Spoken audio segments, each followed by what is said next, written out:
Ese wowe uko unkurikiye uri kureba iyi video n'ubundi ni ibisanzwe ni Albert wanyu, aho uno munsi ari ku wa mbere Facebook ikaba yashyizeho ibindi bikorwa bishyashya by'icyumweru. Ngo murabibona ko Facebook yashyizeho ibindi bikorwa by'icyumweru, si icyo cyari kinzanye hano. Icyari kinzanye ni ukugira ngo dusubirize hamwe umuntu wambajije iki kibazo. Reka turebere hamwe. Yes, yaravuze ngo twigishe uko Facebook isanzwe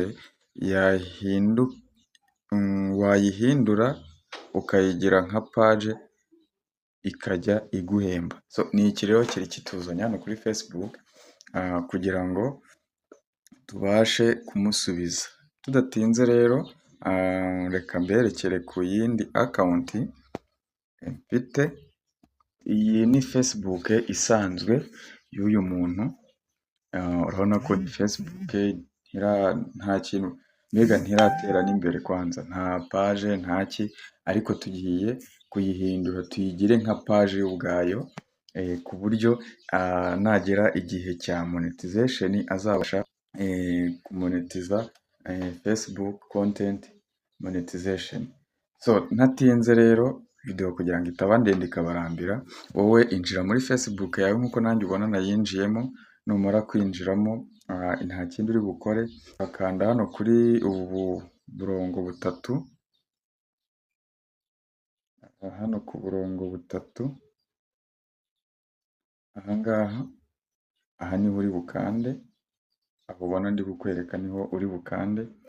Nurangiza kuhakanda, urahinguka hano. Wowe icyo uri bukore urahita uza hano kuri setting and privacy, kuri setting and privacy niho uri buze ugakanda. Nuhakanda uratunguka hano, wowe ikintu uri bukore urashaka hano handitse ngo settings. Numara gukanda muri settings, baraguha table imeze gutya, birihuta bitewe na network ufite.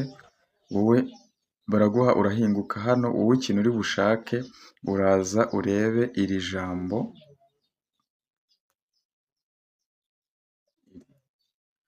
ngo turn on professional mode.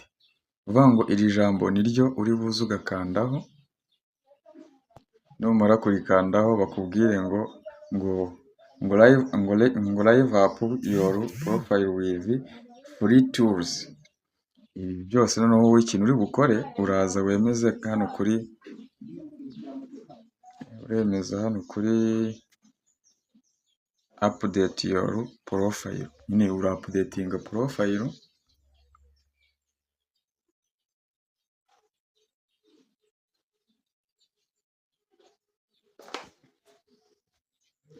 Hano bakubwire ngo hitamo ngo choose your default audience.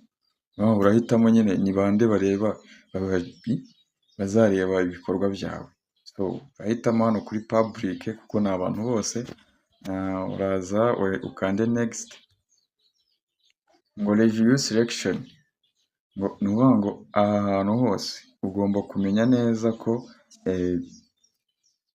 ahatari public hagomba kuba hari on, hafunguye nyine.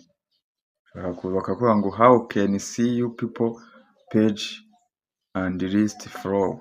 Hano aha turaza kuheditinga nyuma, cyangwa se niyo ubishaka urayaheditinga. Reka nze tuheditinge kugira ngo mbabwire impamvu. Aha hantu urahita uza ukore hano kuri edit.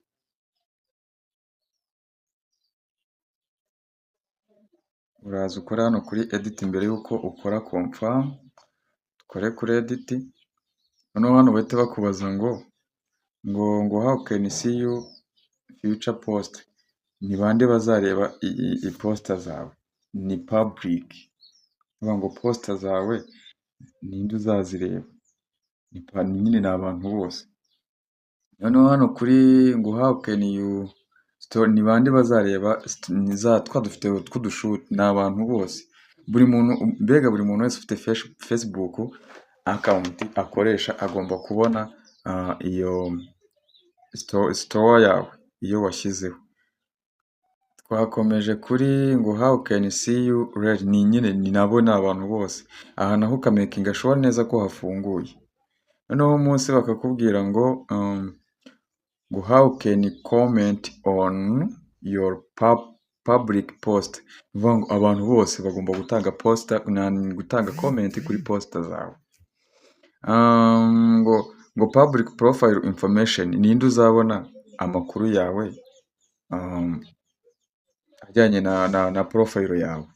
So ushobora guhitamo inshuti ntacyo bitwaye, cyangwa se ugahitamo friend. Icyiza ni uguhitamo friend of friend. Hano ukemeza. Ni ukuvuga ngo hano ho bizajya bijyana, ni ukuvuga ngo ntago umuntu azajya abona ijambo add, ahubwo azajya abona ijambo flow. How can see two people page and list your flow.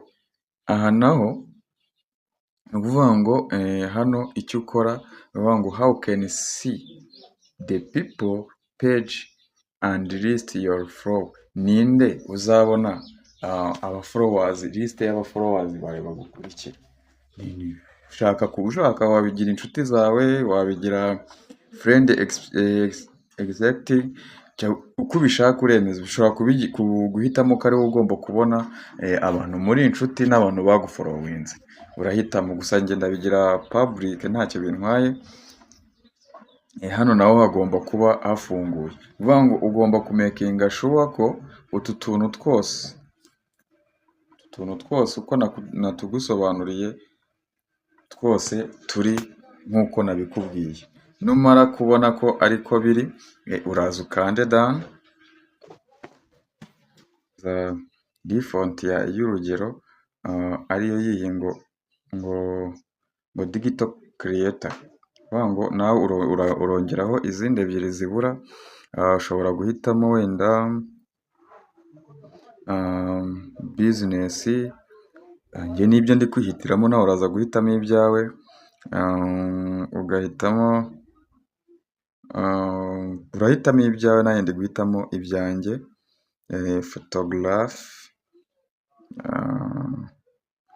Yes. Bivuga ngo aha iyo uharangije uhita uza ugakanda munsi ahantu handitse next.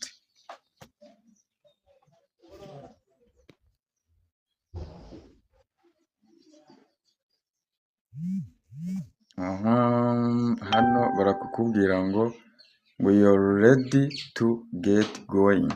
Bivuga ngo now you have new tools to help grow your public person and achieve your growth.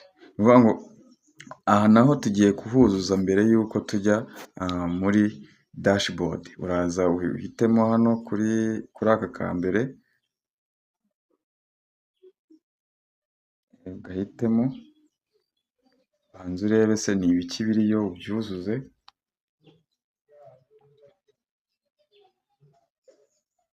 Hano bari kukubwira ngo kugira ngo utangire kuri hariya ngo first baguhaye bya bikorwa n'ubundi Facebook itanga task za buri cyumweru utanga. Urabona ko uyu muntu ari kuri level ya mbere, agomba gukora task ya mbere ni get 5 now followers, gushaka aba followers 5, create 5 new public poster 5 zigaragara, get 10 your ugashyiraho izi poster 10, abantu 10 bazakurayikinga, abantu 10 bagomba kurayikinga fenuza poster yawe. Automatically share Instagram poster to Facebook. Ugomba gukora biri automatic na Instagram yawe kugira ngo nyine poster zizajya postinga kuri Facebook zigahita zikora automatically kuri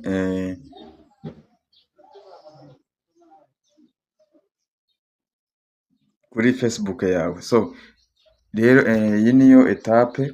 Noneho ibyo byose iyo birangije uhita uza kuri iya kabiri ukareba bimeze bite.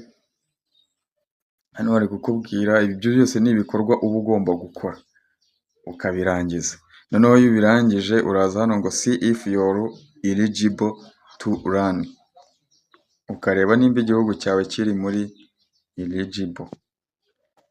Nibutsa ko wowe uri mu Rwanda, mu Burundi n'ahandi mu bindi bihugu bitari eligible, natwe turi bugufi. So hano bari kukubwira ngo ni ibijyanye na monetize, cyane cyane ibyo dushaka ni ibi, ariko ni ngombwa ko nabyo tugomba kubyuzuza. Ikintu dukeneye ni content monetization, niyo izaduhemba, iyi niyo izaduhemba, ariko ibi byose tugiye kubyuzuza mbere uko babyuzuza kugira ngo ube ufite profile dashboard yuzuye neza. Icyo ugiye gukora hano rero, urabanza uza hano kuri start wemeze ibi bakubwira. Ni ukuvuga ngo icyo hano biba bishatse kuvuga, uba ugiye kuri attendance list y'abantu bagomba kuzaba monetize. Ni ukuvuga ngo kugira ngo ube monetize ugomba kuba ufite aba followers 500 kuri start, kugira ngo ube ufite byibuza 500 by'aba followers mu minsi 30. Yes, kugira ngo ube start utangire guhemberwa ano macoin ya status. Aha iyo uhavuye biriya byarangiye, ukaza hano kuri submission. Iyi submission nayo ukaza ukareba ibyo ivuga. Ibi byo ntibikureba, nta kintu kiturebamo hano, bibaye bikureba bakubwira ko bikureba. Hano kuri content monetization naho ukaza, naho urabona ko nta kibazo gihari. Aha naho urabona ko nta kibazo gihari, ubwo barangiza bakakubwira ngo ngaho go to you dashboard. Barangiza urabona ko ubu ngubu tuvugana uyu muntu yashyiraho ibikorwa byiwe kugira ngo atangire challenge zo guhangana n'isi y'ikoranabuhanga. Bakakubwira ngo kugira ngo twuzuze akantu ku kandi kose, ngira ngo abo munakanze mwahabonye, hari akajambo kari gahari, dore ngaka kagarutse. So ni ukuvuga ngo ahangaha nako tugiye kukuzuza kuko nako ni ingenzi.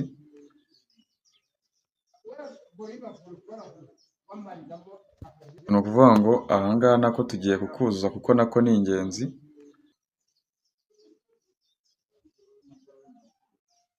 Ngira ngo muri kubibona aho ndi gukanda, bakavuga ngo choose your default audience.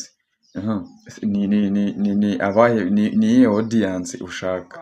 Ni public, nyine abantu bazakurikirana ibikorwa byawe ntabwo ari public, abantu bose, yaba inshuti zawe, aba followers bawe, abatari followers bawe bose. Ukareba neza ko ahatari public hari on, warangiza ugakora confirm, ugakora done. Bivuze ngo audience nyine yawe yose izaba yiteguye kubona ibikorwa byawe. So nimba iyi video yagufashije, ukaba nawe ufite Facebook itari iri professional, ukaba ubashije kuyishyira professional mode, kora follow kuri Dufitumukiza Albert, ukandi like, unatubwire muri comment ese ni iyihe video cyangwa se ni ikihe cyigishwa gikurikiraho ushaka kuziga. Tubwire muri comment, ukande like kugira ngo tubone ko turi kujyana amasomo ari kumvikana neza. Unasharinga iyi video byibuza ku nshuti zawe 20 nabo babone ubu butumwa. Nizere ko kandi wowe wakoze follow, wakoze like, comment, turi kujyana neza, umeze neza kandi ndagushimira kubwo ubwitange wakoze no kuba warateye iyo nkunga yo gukanda follow, subscribe, like, share, comment. Ciao ciao, aho uri hose Imana iguhe imigisha kandi ikurinde.